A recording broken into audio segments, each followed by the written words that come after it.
ఇప్పుడు చెత్త కుప్పలలా ఏం దర్శనమిస్తాయుల్లా కొన్నిసార్ల ఆధార్ కారెట్లు, కొన్నిసార్ల ఓటర్ కారెట్లు, ఇంకా కొన్నిసార్ల గవర్నమెంట్ ఆఫీసులలో కనబడే ఇంపార్టెంట్ ఫైళ్ళు దర్శనమిస్తాయి.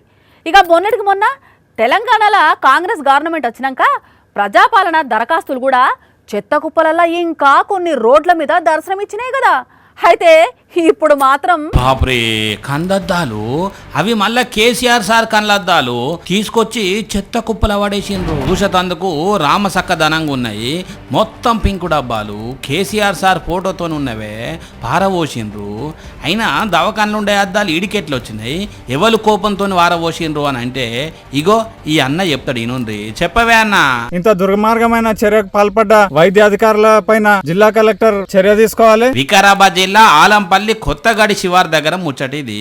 మరి ఏ లీడర్ అన్న చెప్తే వారబోసిండ్రో, ఆయన వైద్యాధికారులే వారబోయమంటే వారబోసిండ్రో, మొత్తంగా మందులు ఇచ్చే రూమ్లో మరిన్ని ఉన్నాయని పోసిండ్రో తెలియదు. కానీ తెలంగాణ వ్యాప్తంగా పెద్ద చర్చ మొదలైంది. మరి కాదా, కోట్ల రూపాయల ఖర్చు పెట్టి అద్దాలు చేయిస్తే జనాలకు వంచేది పోయి తీసుకొచ్చి ఇక్కడ పోసిందని ప్రశ్నల మీద ప్రశ్నలు వేస్తున్నారు పబ్లిక్.